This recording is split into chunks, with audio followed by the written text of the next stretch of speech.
What's up boopers, Hakurai here, and in this video I'm going to show you 10 super secret, possibly exploitative life hacks for classic World of Warcraft. Some of these may seem borderline get yourself banned, but no one's been banned for them before, so I think we're safe. Most of the big boys know about these already, but some of these might surprise you, so let's start with number 1. Teleporting back to the start of a dungeon after completing it. This one is pretty relevant to my 5-man leveling videos. Basically, it's a method of going straight from the end of a dungeon back to the start while resetting it at the same time. On private servers, there were a couple methods to do this, but most of them do not work on Classic Beta. But after some testing, a simple method was found that does work. Step 1, convert your party into a raid group. Step 2, invite a 6th extra player. It can be an alt or a guildie or a stranger out in the world. Step 3, make that extra player the group leader. And then step 4, all of your party members should log out using \camp or just the basic logout command. Then step 5, the group leader should run a script command like this, or alternatively they just right click their portrait to reset all instances. And then step 6, all party members log back into a reset instance at the entrance, ready to keep clearing. Just keep in mind that if you stay in a raid group, you will not be able to complete any quests. Number 2, infinite storage. This one is pretty common knowledge, but I'll include it just in case.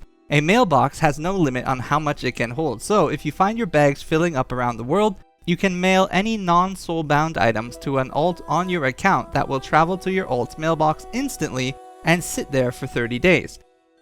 It's great for those who don't have time to visit banks or their banks are full. Anytime you need the item back, you can just hop on your alt and mail it back to yourself. Number 3, level boosting. In Classic World of Warcraft or Vanilla World of Warcraft, it's possible to have low-level players tag mobs and then have a level 60 friend kill the mob from outside the party so that the low-level player gets the full experience value. A popular method to take advantage of this is to have a tanky level 60 and a lowbie form a group with one extra player. Then the level 60 player goes into a dungeon with the character he wants to boost, he rounds up as many mobs as possible and tanks them, then leaves the group, and then the low level player uses dynamite to tag all of the mobs.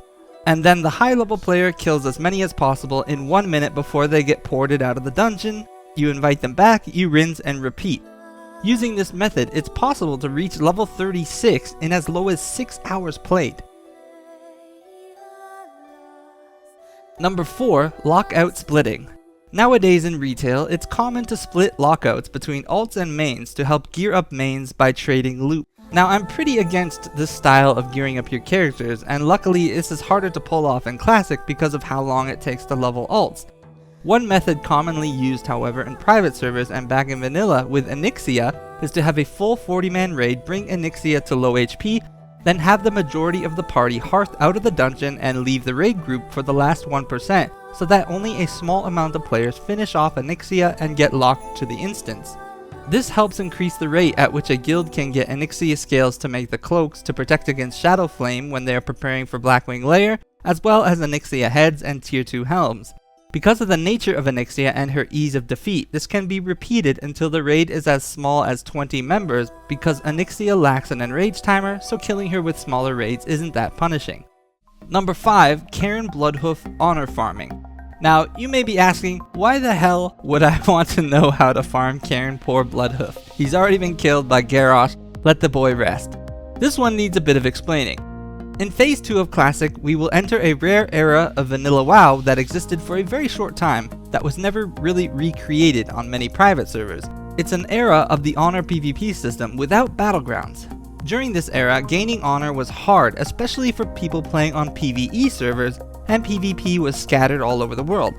To help centralize it, Blizzard added a huge honor reward to killing the 6 main faction leaders. Killing them would split the honor reward among the participating raid members, so theoretically a 40-man raid that killed Bolvar would get roughly 100 honor per person. The faction leaders themselves were kinda pushovers. They each only had about 1 or 2 abilities, just a ton of HP though, the idea being that the PvP would be the hard part of the fight. This honor system pre-Battlegrounds was the only era of Vanilla where city raids were actually a viable way to farm honor and beneficial to the opposite faction. However, not all faction leaders and major cities were created equal. You see, an additional challenge to killing faction leaders is that anytime a player attacks an NPC in a city, every few minutes a guard will spawn, and this is on a per player basis, making it hectic for small groups to try and take out these faction leaders, but this spawn only triggered when you were inside the cities themselves. There was a method that hardcore Alliance honor grinders used to solo pull CAIRNE BLOODHOOF out of Thunderbluff, typically using a hunter or a hunter pet, and then lured CAIRNE off the side of the mountains out of the city. This made it possible to kill CAIRNE by himself without any guard spawning with a small group, usually of 5 to 10 players. This would grant each of the players who participated a significant chunk of honor that is otherwise hard to come by, especially on PvE servers. It wasn't uncommon to find the rank 14 climbers farming these bosses on their 4-hour respawn timers. Number 6. Using friendly guards to help kill elites.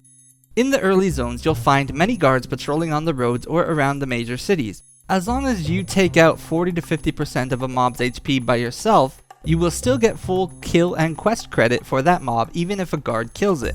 This makes it possible for players to solo many otherwise unsoloable mobs, simply by just kiting them to nearby friendly NPCs which typically outlevel the mobs in question.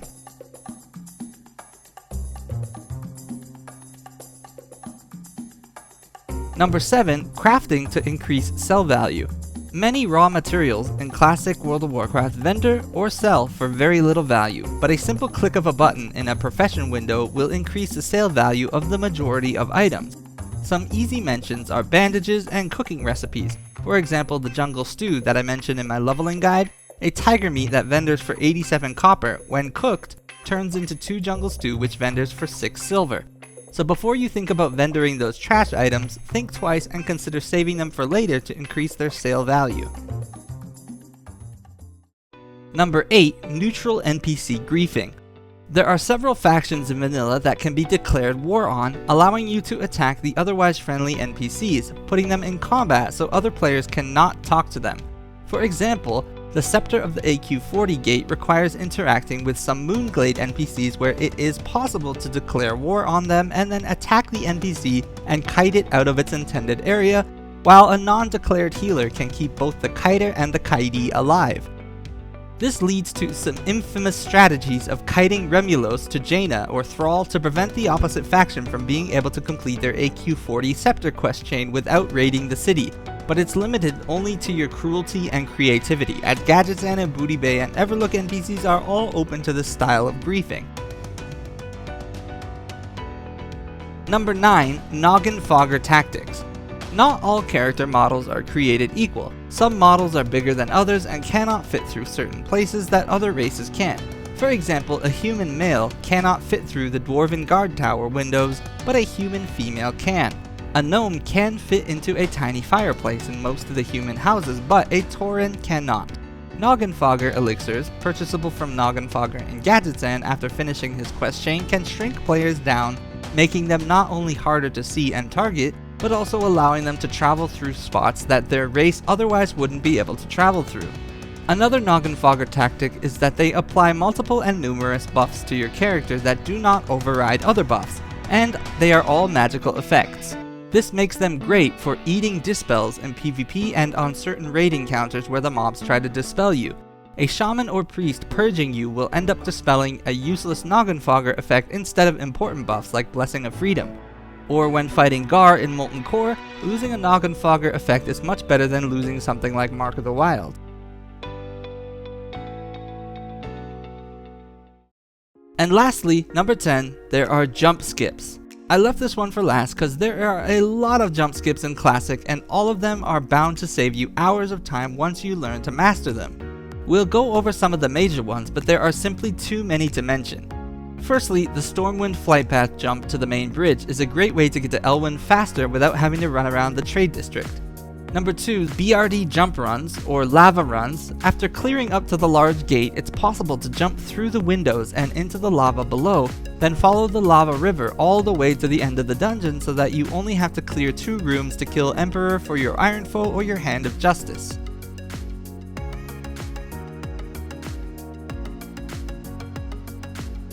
Number 3, it's possible to hop directly into the Molten Core from atop the Blackrock mountain walkway. Just make sure you're in a raid or you'll fall into the lava instead. This will help you avoid any would-be gankers waiting to pick off players on their way to raids or dungeons. Number 4, one of the most famous jump skips is the Dire Maul East skips that allow you to go straight to the bosses. It involves a lot of fancy footwork that is easy to mess up, but once you master it, it's a great way to farm skill books and other DM East loot, as well as rich thorium veins that spawn at the end of the dungeon. If you know any other famous jump skips, be sure to leave them in the comment section below. I know there's hundreds of them, and for a secret bonus number 11, there's a tiny little quality of life pointer for everyone. Make a macro to unequip your main hand and offhand weapon. Anytime you see an impending wipe or death, hit the macro to save on durability loss and repair costs. Some other honorable mentions of tricks that you may want to employ as you start playing Classic are joining raid groups to farm rep like Timbermaw. Because there is no diminishing rewards for rep gain while you are farming mobs, it's a good idea to just grab 40 people and just massacre the Furbolgs in Northern Felwood to get your rep up fast. Another old tactic was leveling Warlock alts to mass soulstone your raid for hard fights, or using the Unstuck feature as a free Hearthstone, but I believe those things don't work anymore in 1.2. So that's it for my super secret clever use of game mechanics for Classic World of Warcraft. If you have any good ones that I didn't mention, be sure to add them in the comments below. There's definitely a ton I missed, but be sure to like and subscribe if you want to see more content like this. Until next time, I am pooping out.